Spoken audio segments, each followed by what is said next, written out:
সুখময় বৃন্দাবন, আনন্দময় শ্রী বৃন্দাবন। অপ্রাকৃত বৃন্দাবনে এসে কি দেখলেন? মধুময় শ্রী বৃন্দাবনে, বৃন্দাবনে আনন্দময় শ্রী বৃন্দাবনে, আনন্দময় শ্রী বৃন্দাবনে আজ ভগবান শ্রী গোবিন্দ তিনি গরু চড়াচ্ছি আর সকাদের সঙ্গে খেলাধুলো করিছে। আজ ভগবান নবলক্ষ ধেনু তিনি চড়াচ্ছে, একা নয়, তার সঙ্গে রয়েছে তার সখা বন্ধু কারাগু শ্রীদাম সুদাম দম্ব সুদাম মধুমঙ্গল বটু। এই সখাদের নিয়ে তিনি গরু চড়াচ্ছেন আর সখাদের সঙ্গে খেলাধুলো করছেন। খেলতে খেলতে বলছে, এই কানাই কানাই দি, এই কানাই আয় কানাই, এই কানাই কিরে আমাদের ডাকছিস? হ্যাঁ এই সুবল, এই শ্রীদাম, এই সুদাম আয়, আমি না তোদের কাঁধে চড়বো। তখন সখারা বলছে, তুই আমাদের কাঁধে চড়বি কানাই? হ্যাঁ খুব ভালো কথা, আমিও তোর কাঁধে চড়বো, আমরা তোর কাঁধে চড়বো। আয় তাহলে কার আগে? আমি আগে কাঁধে চড়বো না তোরা আমার কাঁধে চড়বি? আয়। তখন সখারা বললেন, আমরা তোর কাঁধে চড়বো, আয় আয় আমার কাঁধে চড়, আমার কাঁধে চড়। ব্রহ্মা দেখে চমকে উঠলেন, এ কেমন ভগবান? ভগবান তো কখনো গরু চড়াবে না, ভগবান তো কখনো রাখাল বালকদের নিয়ে খেলা করবে না। আমি তোমায় পরীক্ষা করব, তুমি স্বয়ং ভগবান কিনা আমি তোমাকে পরীক্ষা করব, তুমি বৈকুণ্ঠের নারায়ণ কিনা আমি তোমায় পরীক্ষা করব। আমি তোমার নবলক্ষ আমি ধেনু চুরি করব, আমি সখাদের আমি চুরি করব, আমি সখাদের সব হরণ করব, কিন্তু কোথায় রাখবো? নবলক্ষ ধেনু রাখতে হলে তো অনেক বড় জায়গা লাগবে গো মা। আমি জায়গা কোথায় পাবো? মায়া বলে ভগবান কি করলেন, সঙ্গে সঙ্গে একটি পাহাড়ের গুহা সৃষ্টি করলেন, বিশাল গুহা সৃষ্টি করে তার গহরে নিয়ে গিয়ে কি করলেন ব্রহ্মা? সেই ভগবানের সৃষ্টি গুহা ব্রহ্মা নিয়ে গেলেন নবলক্ষ ধেনু, ভগবান কৃষ্ণের নবলক্ষ ধেনু নিয়ে এসে ওই গুহার মধ্যে ঢুকিয়ে দিলেন। কে সৃষ্টি করেছে? গুহাটি সৃষ্টি করেছে ভগবান কৃষ্ণচন্দ্র। আর কে চুরি করলেন? সৃষ্টিকর্তা ব্রহ্মা তিনি চুরি করলেন। কেন সৃষ্টিকর্তা ব্রহ্মা তিনি তো সৃষ্টি করবেন, কিন্তু না, তিনি সৃষ্টি করতে পারলেন না। তিনি সবকিছু সৃষ্টি করেছে ভগবানের আদেশে, ভগবানের কৃপা। তিনি আজকে ফেল হয়ে গেলেন, তাই ভগবান সৃষ্টি করে রেখেছে, এই লীলা করছেন তিনি হরিদাসের সঙ্গে। কার সঙ্গে? ওই নামাচার্য হরিদাস, তিনি তো ব্রহ্মা, সেই ব্রহ্মার সঙ্গে এই লীলা করছেন।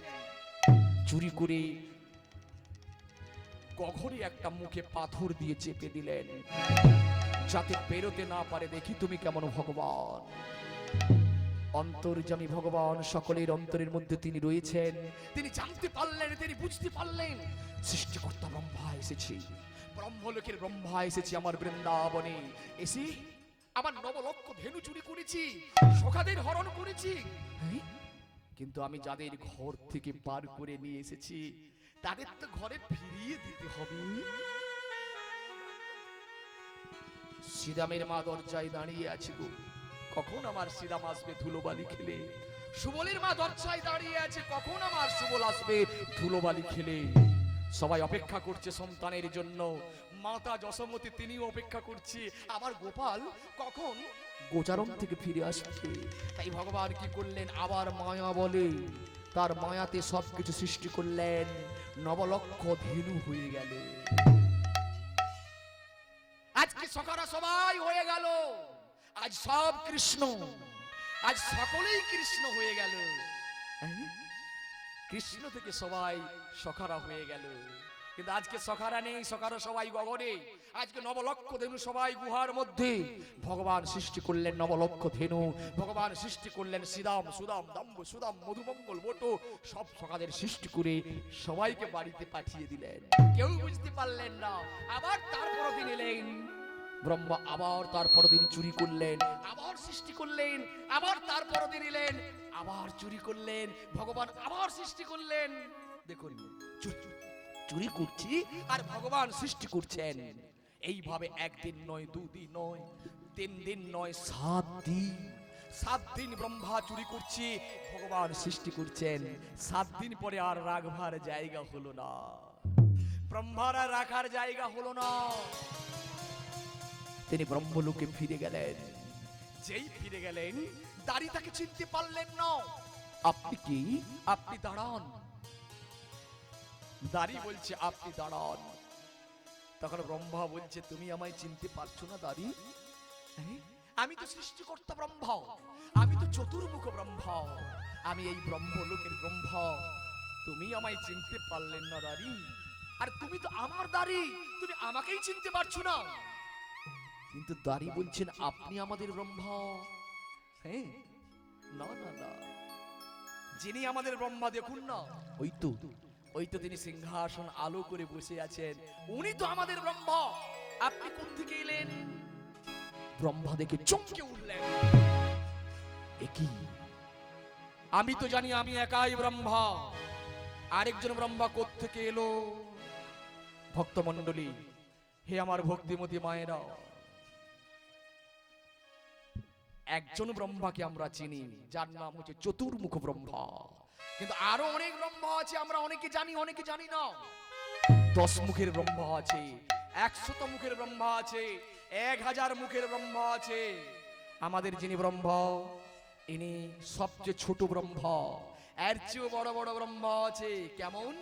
এই যে পৃথিবীতে আমরা বাস করছি, এ হলো মর্তলোক, মর্তধাম। এখানকার যিনি ব্রহ্মা, তিনি ছোট ব্রহ্মা। পৃথিবীর চেয়ে আরো বড় বড় লোক আছে, গ্রহ আছে, সেখানেও জীব প্রজাতি আছে। সেখানে যিনি ব্রহ্মা রয়েছেন সৃষ্টি করবার জন্য, তিনি হলেন বড় ব্রহ্মা। কিন্তু ইনি কিন্তু জানেন না, ইনি জানেন আমি তো একাই ব্রহ্মা। আরেকজন ব্রহ্মা কোত্থেকে এলো আমি তো কই জানি না। তখন দাড়ি ছুটতে ছুটতে এসে বলছি ব্রহ্মার কাছে, যিনি সিংহাসনে বসে আছেন, প্রভু গো, একজন দরজায় এসেছেন, তিনি বলছেন আমি সৃষ্টিকর্তা ব্রহ্মা, আমি চতুর্মুখ ব্রহ্মা, আমি এই ব্রহ্মলোকের ব্রহ্মা, আমি কি তাকে নিয়ে আনবো? যে ব্রহ্মাকে গোবিন্দ পাঠিয়েছেন, যিনি গোবিন্দর ইচ্ছায় যিনি এসেছেন, তিনি বলছেন ওনাকে আমি চিনি না।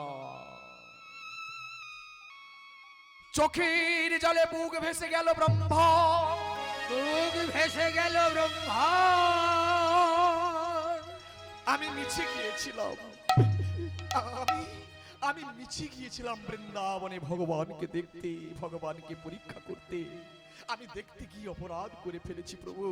আমি তোমার 9 লক্ষ ধেনু চুরি করেছি, আমি সখাদের হরণ করেছি প্রভু। আমি যে অপরাধ করে ফেলেছি, তুমি আমায় ক্ষমা করো। ভগবান কৃষ্ণের চরণে স্তুতি করছে আর লুটিয়ে পড়লেন আর বলছি, হে কৃষ্ণ করুণা সিন্ধু, হে কৃষ্ণ করুণা সিন্ধু,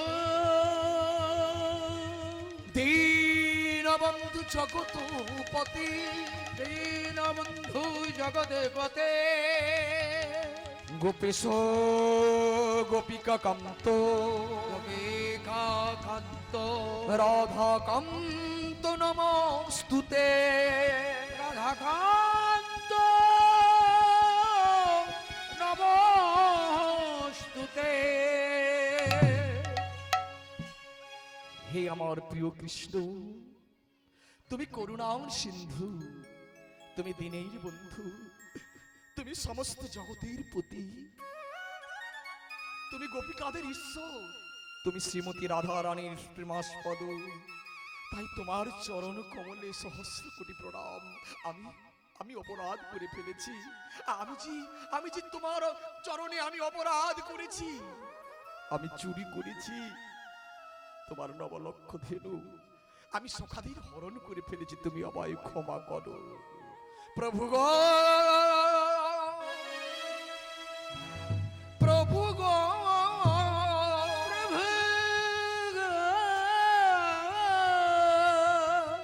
তুমি আমায় ক্ষমা করো। আমি তোমায় চিনতে ভুল করেছি, আমি তোমায় চিনতে পারিনি, তুমি আমায় ক্ষমা করো।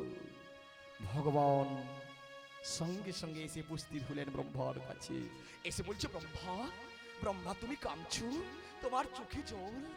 আমি যে অপরাধ করে ফেলেছি প্রভু, তুমি আমাকে ক্ষমা করো।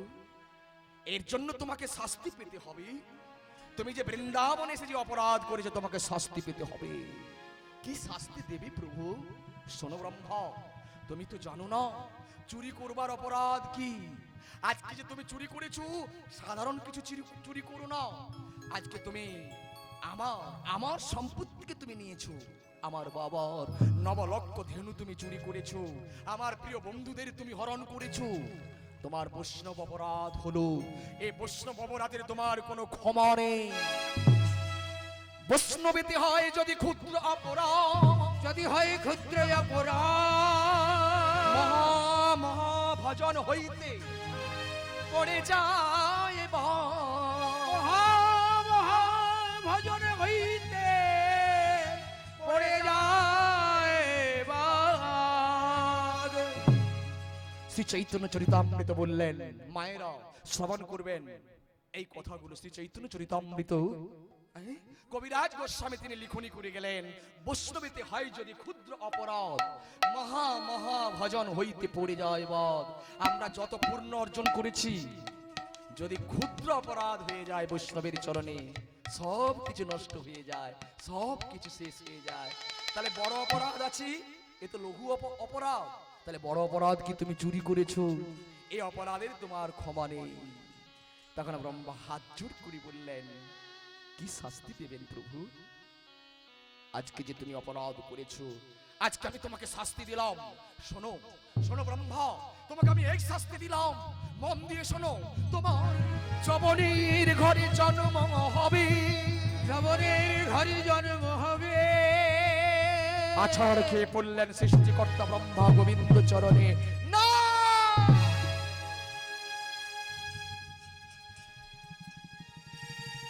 না, না, এ হতে পারে না, এ হতে পারে না। আমি তোমার চরণে শরণ নিই, আমি গোবিন্দ চরণে শরণ নিই। আমি যাব যবনের ঘরে, আমি যাব মুসলিম কুলি, আমি যাব মুসলমানের ঘরে। তুমি ক্ষমা করো, এত বড় তুমি আমায় শাস্তি দিও না।